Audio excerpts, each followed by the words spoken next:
Today we're gonna go on a field trip to Northfield Mountain.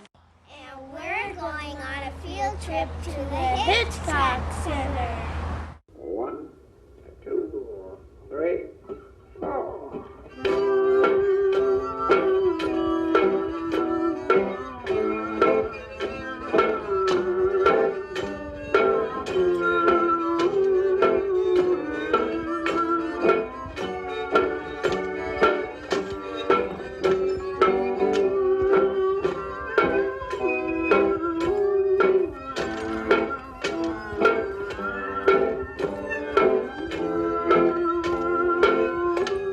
What do you think you're going to see today, Kimberlyn? Haley, what do you think you might see today? Bunnies. Oh, rabbits. Well, tell me what you might see in the pond. I know what there is in the pond. What is in there? Frogs and tadpoles. Oh. Fish. Lev, what are you hoping to see? Turkeys. Turkeys. I hope I'm going to see deers. Deer? You're hoping to see deer? How will you know if you... Why will we not see crocodiles? Why will we not see crocodiles? Because they're too cold. It's too cold. Annie, what do you think you're going to see? Deer. Deer? Tana, what are you hoping to see? Deer. Deer. What about you? Lions and tigers and bears. Lions. No lions. How come we won't see lions? Because They live in Africa.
Hey guys, are you excited for the field trip? Yeah. What do you think you're going to see? I think I'm going to see some woodpeckers getting some water and frogs and toads. Neat. What are you going to see, Jasmine? I think a couple of mountains. We're going to climb mountains? Oh my goodness. Yeah, it's pretty cool. Like the salamanders and frogs. Things that like moisture places to live. Maybe even some birds. Interesting. Blake, what do you think you're going to see? Well, I think what I'm going to see, I think I'm going to see salamanders, fish, frogs, turtles, and when we go hiking, I think we're going to see lots of bugs. Lots of bugs. Yeah. What's so special about today? We're going to the Hitchcock Center in Amherst, Nice. Where are we going? I know. Where are we going? I don't know. You don't know where we're going today? Where are we going today? Northfield Mountain. Thank you. What are we doing there today? We going on a hike? Think so? Kayla, you think we're going on a hike? I do. You think we're going on a hike? I do know how to hide. Yeah? Bye. Start going. Say goodbye, Mrs. Blayback. Bye.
living things, and we're going to collect them and look at them even closer. We're going to use some special tools. I have some nets for us to use. What they did was they looked at them really closely, like we're going to be doing today, and then they drew a really big picture of them. This is a little picture of what you're going to see out there, okay, guys? And but the thing is, this pond in the past few years has started to eutrophy. Does anybody know what I mean by that? What? Either go into the ground or evaporate more? Well, to actually turn back into land, fill in with sediment and cattails collect more material around their roots, literally start to change from a pond to a mucky area to land. That's eutrophication. It got old, and we had to rejuvenate the pond with some permits, because it's an educational tool that we're using, and remove a lot of the cattails from the surface so that we brought it back to life again. And then the cattails will start to fill in. They're a very important part of this, but if you let them go too long, the whole pond will, by succession, change to land. What we're going to be doing is collecting creatures with tools on them.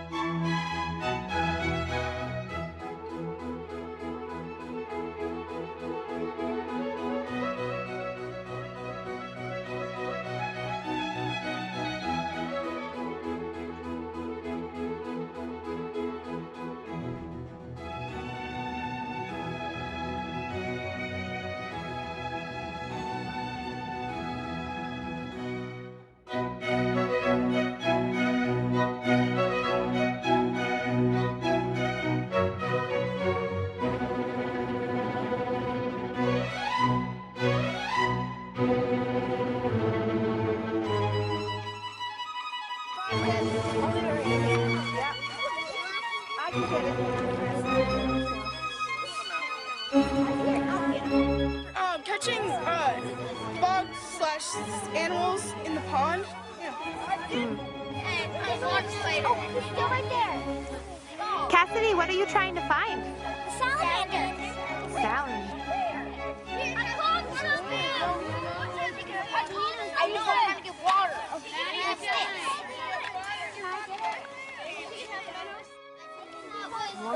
Man, I don't see anything. You're not going to see. You're going to dig. You're going to dig in the mud right here. Dig in that mud.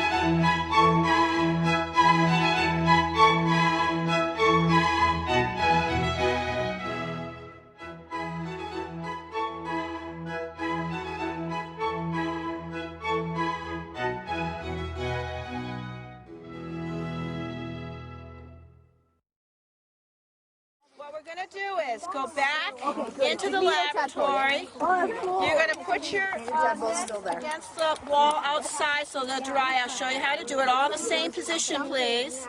You're going to bring your spoons in and deposit them to your right in a bucket. You're going to sit down where you sat just for a few seconds so I can describe your indoor work as a scientist, okay? What do we do with the bucket? Very good, Mason. I didn't say that, did I? You're going to give them a bucket. If you don't have an adult, place it on one of the tables. Otherwise, the adult's going to put the bucket on the table, and the adults are going to start sifting through the critters.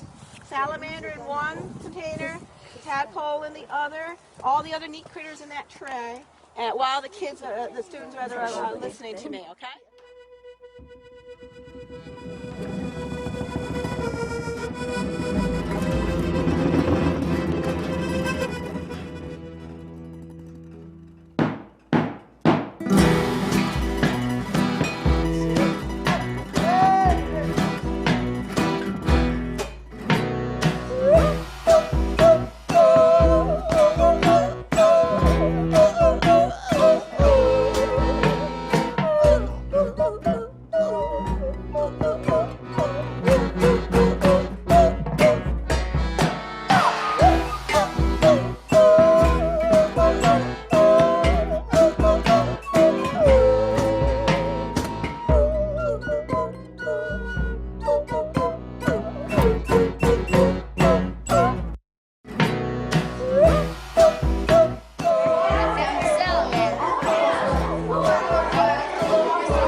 touching animals. This is what Cassie's doing.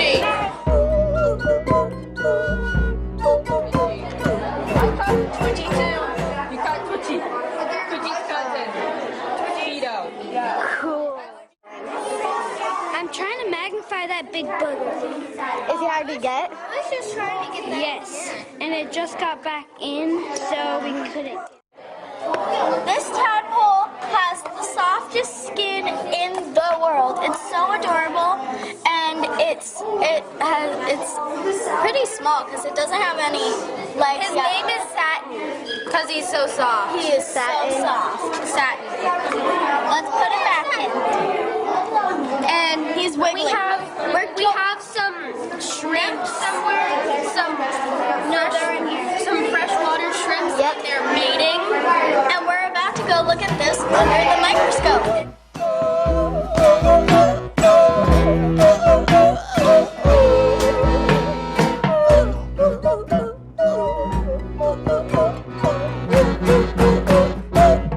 They separate. Where's Romeo and Juliet? No, she wouldn't separate.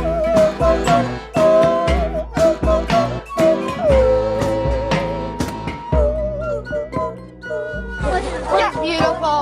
Oh, Missy Mason Jr.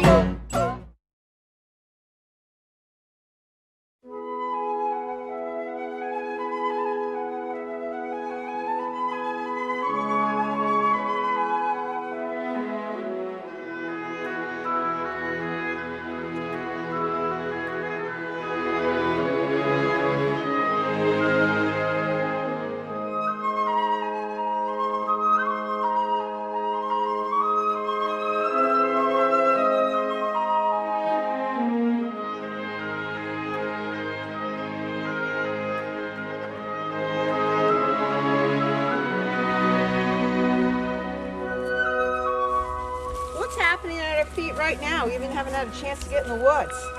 Huh? No, I see some animals here. Ants? Ants, okay. What are they? Oh, no, they're invertebrates. They don't have a backbone. You described that they have 6 legs. I want to show you a real neat area where you see lots of them. Just a second. Bring them up here.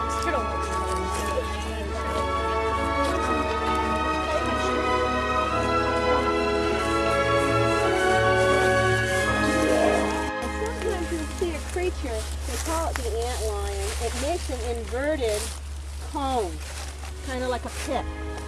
And it's a little tiny insect that puts itself at the very bottom of that pit. And it puts its little head up with its pincher-like jaws, waiting for an ant to fall into the cone. It's kind of cruel, I suppose, but you know it's nature too. And this is how it eats. So an ant, moseying around, all of a sudden falls into the cone. Bang, the antlion comes up, grabs it, pulls it down into the bottom of the cone. You won't be able to see the antlion, but this looks like an inverted cone here.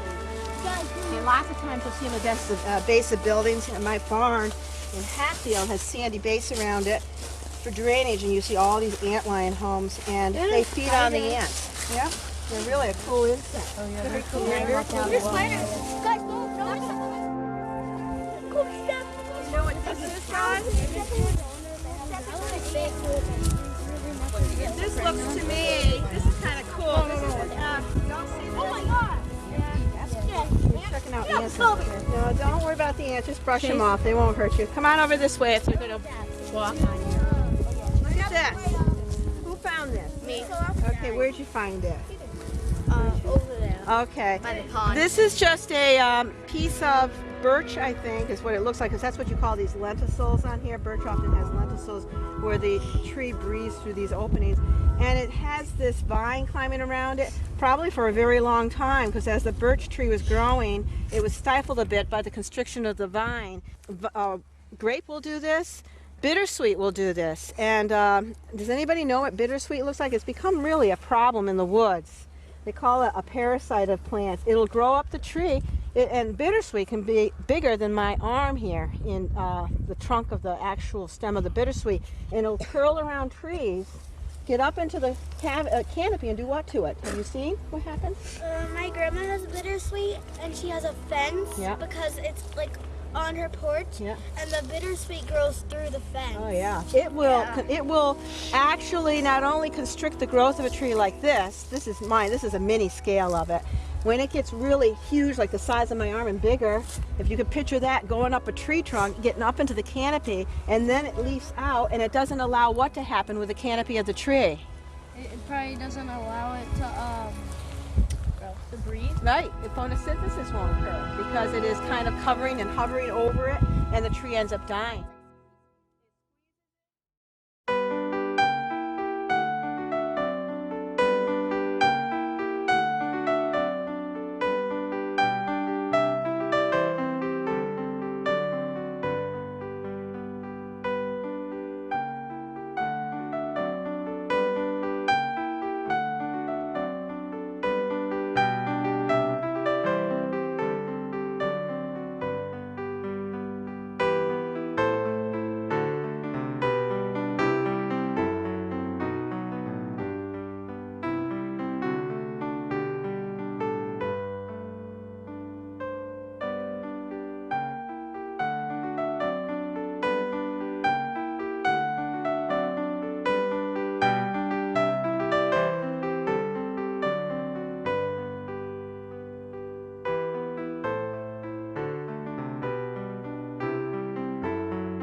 So Mercedes, what do you have in your hand? It's some chain that goes up in the light. It glows up in the light. Do you know why? Because of the UV. Awesome, nice job. A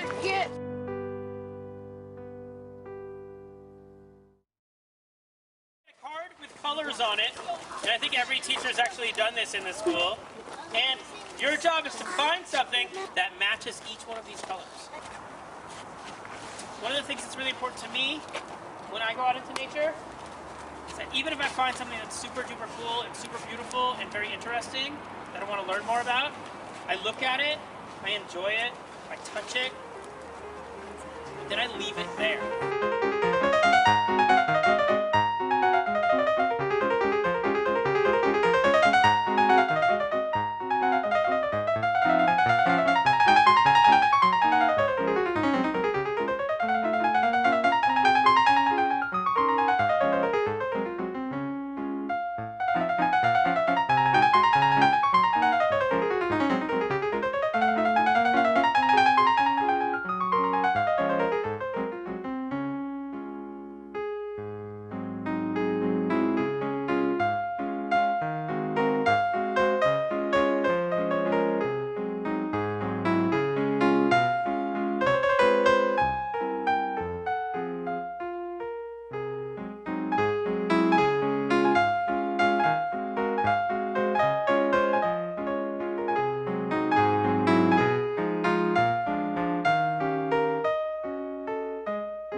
Walking on the trails in the woods, there's a lot of roots and rocks, so you just have to be careful.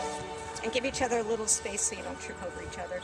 Watch your bare toes there, so you don't trip over. Try not to step on me. And I haven't seen, it's a little early for poison ivy, but there might be some small leaves that are starting to emerge, and I kind of know where the spots are, so if I see it, I'll let you know, because it's always a good thing to know how to identify poison ivy, especially if you're barefoot. I think that's poison ivy, right? So this is usually a poison ivy spot, like right around in here. Aren't they And pinkish green? when the leaves first come out, they're actually really red and really shiny. So it might be like I'm trying to looking at this little plant right here, and there's a few that are at kind of the base of the tree that look like there might be some red leaves that are about to emerge. And that looks like it could be a little fiddlehead. Yeah. So the poison ivy also, it's a vine, so it climbs, so sometimes it'll wrap around trees. So you might go up to a tree not knowing that you're touching the trunk and there's a vine wrapping around it and it's poison ivy. And if it gets on your hands and you haven't washed your hands, and you know, we all randomly kind of scratch, touch our face. Anywhere in your body you touch, you're basically spreading that oil. So that's how people end up with poison ivy all over the place. So how about if everybody find a partner, and then I'll explain what we're going to do. Yeah. Sure. Join this too. Does everybody, do we all partner? Yeah. Okay. Curtis going ice cream. So, now this time of year, what are the birds busy doing? Making nests. They're making nests. It's an example of a bird's nest. I'll pass it around if everybody can be really delicate with it. I like touching birds. I have a bird. Feathers with it. So this is and I'm not sure what kind of bird. It's a tiny nest, and you can see that there's different kinds of like some grasses, and then this looks like shredded bark birch on it. So if you want to hold it and then just pass it to your friend, just really gently. So the birds are really, really busy making nests. And if you pay attention and you listen, you'll hear the sounds of so many birds. Wondering. Is it 57? Now we're going to do the next one. I didn't think that was that good. I always copy that when I do it. Good. I do them every morning.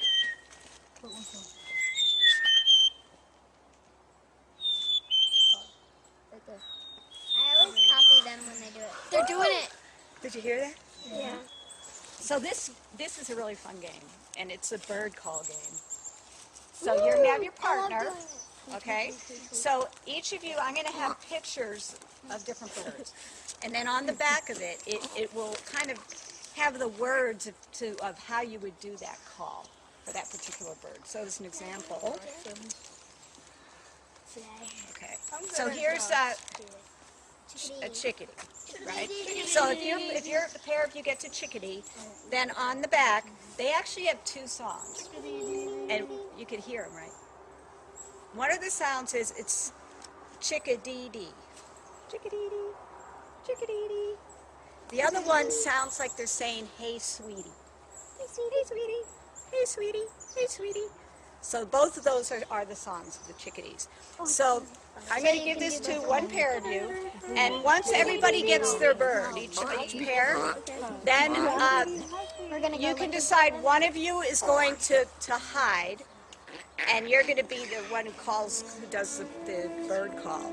The rest of you are going to come with me, and we're going to kind of huddle, and we're going to close our eyes, and I'll kind of keep an eye and make sure that everybody's well hidden.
I forgot what it's called. Cardinal.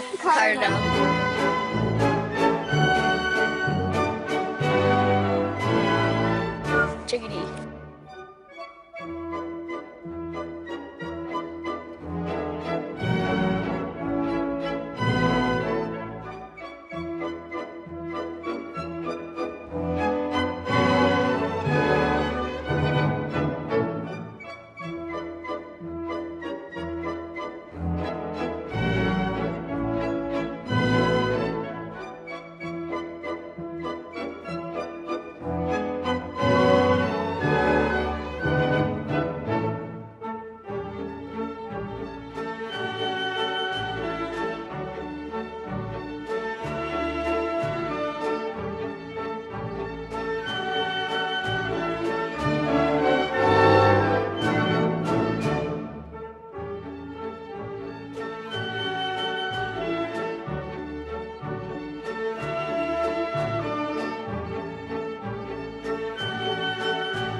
Getting the bugs out of the pond. Trying to catch all the creepy animals. I like the pond. I caught a humongous bug. It's called a giant water bug. That's my friend right there. It's huge. So that favorite part. My favorite part was when we collected the animals and creatures from the pond. Taking out the animals out of the buckets. What was your favorite part? Making the best. When we were getting all the animals and bugs from the pond, and then we went back in the room and named all of them. Catching animals. Especially catching bugs. Amelia, what was your favorite part about Northfield Mountain? I loved catching creatures in the pond. My favorite thing that we caught was a tadpole, baby frog thing. It was like in its middle stage of life. It didn't have any legs popping out of it yet, but it was still really cool, and we named him Satin because he was really smooth. There are so many great parts, it would be hard to choose. I really enjoyed watching all of you get really excited about being outside and learning about nature. Probably catching all the animals. Everything. Building a house with a friend. Jenna, what was your favorite part about Northfield Mountain? Accidentally falling in the pond. When Mason caught Mason Jr. You'd be such great scientists.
never know it, no one noticed. I snuck into the backyard.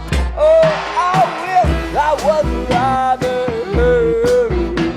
I would be in the train.